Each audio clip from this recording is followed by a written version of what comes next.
Section 6, page 30. I had a busy morning in the office. My employer was in a good humor. He even inquired if I wasn't too tired, and followed it up by asking what mother's age was. I thought a bit, then answered, round about 60, as I didn't want to make a blunder. At which he looked relieved, why, I can't imagine, and seemed to think that closed the matter. There was a pile of bills of lading waiting on my desk, and I had to go through them all. Before leaving for lunch, I washed my hands. I always enjoyed doing this at midday. In the evening, it was less pleasant, as the roller towel, after being used by so many people, was sopping wet. I once brought this to my employer's notice. It was regrettable. He agreed, but, to his mind, a mere detail. I left the office building a little later than usual, at 12:30, with Emmanuel, who works in the forwarding department. Our building overlooks the sea, and we paused for a moment on the steps to look at the shipping in the harbor. The sun was scorching hot. Just then a big truck came up, with a din of chains and backfires from the engine, and Emmanuel suggested we should try to jump it. I started to run. The truck was well away, and we had to chase it for quite a distance. What with the heat and the noise from the engine, I felt half dazed. All I was conscious of was our mad rush along the waterfront, amongst cranes and winches, with dark hulls of ships alongside the mast, swaying in the offing. I was the first to catch up with the truck. I took a flying jump, landed safely, and helped Emmanuel to scramble in beside me. We were, both of us, out of breath, and the bumps of the truck on the roughly laid cobbles made things worse. Emmanuel chuckled and panted in my ear. "We have made it!" By the time we reached Celeste's restaurant, we were dripping with sweat. Celeste was at his usual place beside the entrance, with his apron bulging on his paunch, his white mustache well to fore. When he saw me, he was sympathetic and hoped I wasn't feeling too badly. I said no, but I was extremely hungry. I ate very quickly and had some coffee to finish up. Then I went to my place and took a short nap, as I would drink a glass of wine too many. When I woke, I smoked a cigarette before getting off my bed. I was a bit late and had to run for the streetcar. The office was stifling, and I was kept hard at it all the afternoon. So it came as a relief when we closed down and I was strolling slowly along the wharves in the coolness. The sky was green, and it was pleasant to be out of doors after the stuffy office. However, I went straight home, as I had to put some potatoes on to boil. The hall was dark, and when I was starting up the stairs, I almost bumped into old Salamano, who lived on the same floor as I. As usual, he had his dog with him. For 8 years, the two had been inseparable. Salamano's spaniel is an ugly brute, afflicted with some skin disease, Mensch. I suspect anyhow it has lost all its hair and its body is covered with brown scabs. Perhaps through living in one small room, cooped up with his dog, Salamano has come to resemble it. His stubby hair has gone very thin, and he has reddish blotches on his face, and the dog has developed something of its master's queer hunched-up gait. It always has its muzzle stretched far forwarded and its nose on the ground. But oddly enough, though so much alike, they detest each other. Twice a day, at 11 and 6, the old fellow takes his dog for a walk, and for 8 years that walk has never varied. You can see them in the Rue de Lyon, the dog pulling his master along as hard as he can, till finally the old chap misses a step and nearly falls. Then he beats his dog and calls it names.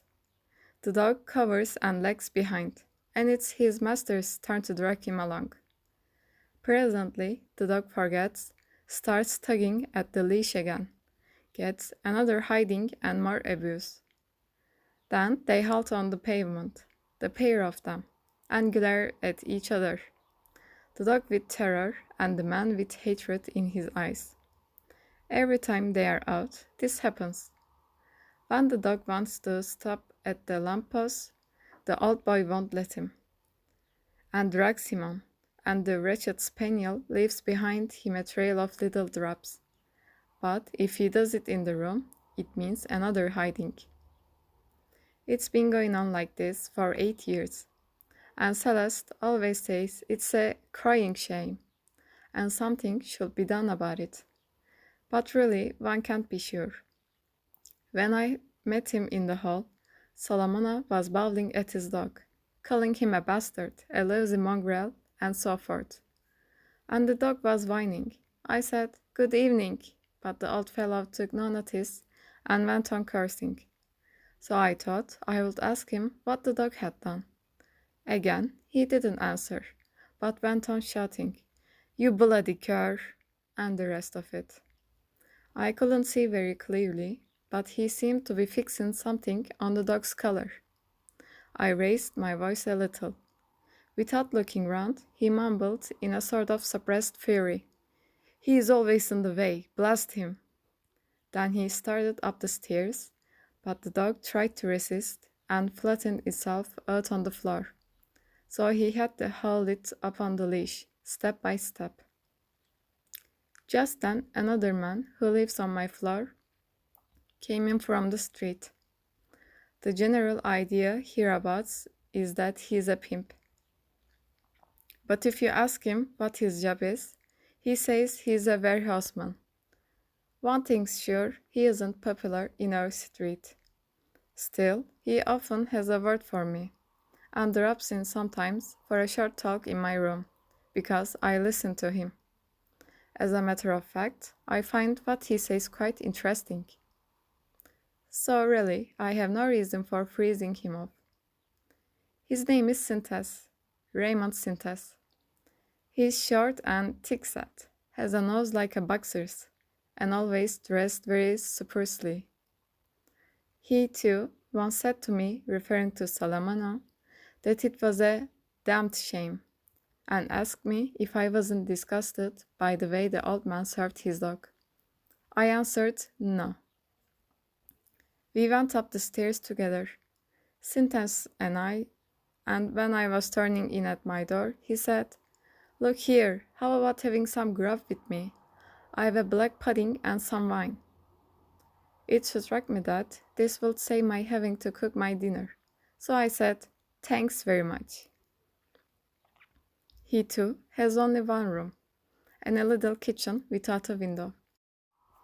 I saw a pink and white plaster angel above his bed, and some photos of sporting champions and naked girls pinned to the opposite wall.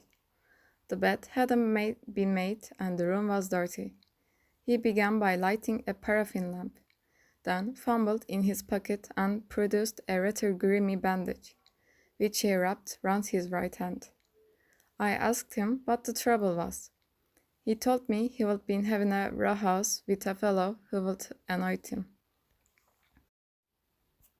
"I am not the one who looks for trouble," he explained. "Only I am a bit short-tempered.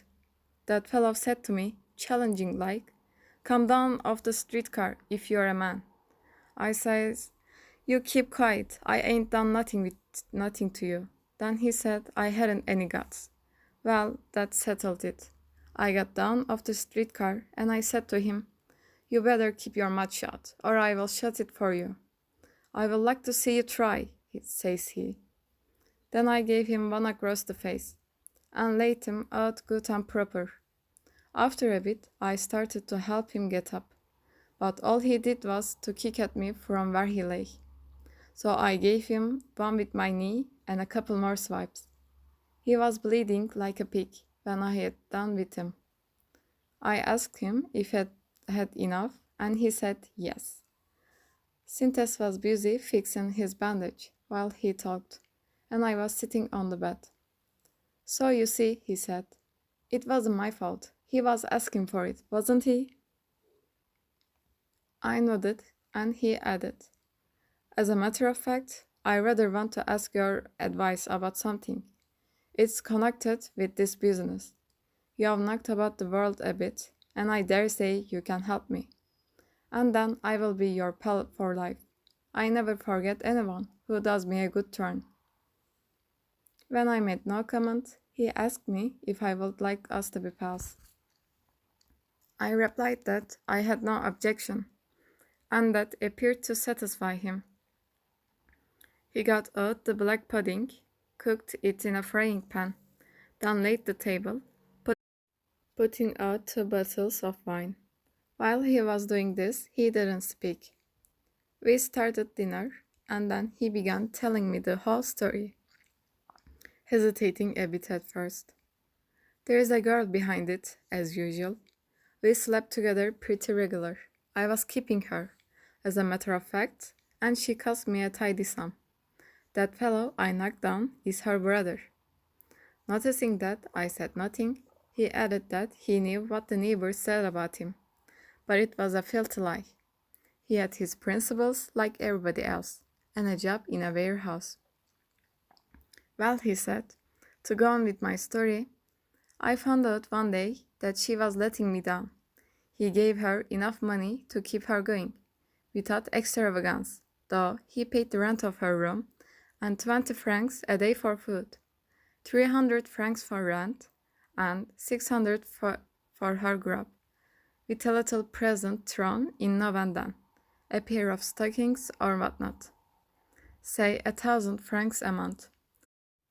But that wasn't enough for my fine lady. She was always grumbling that she couldn't make both ends meet with what I gave her.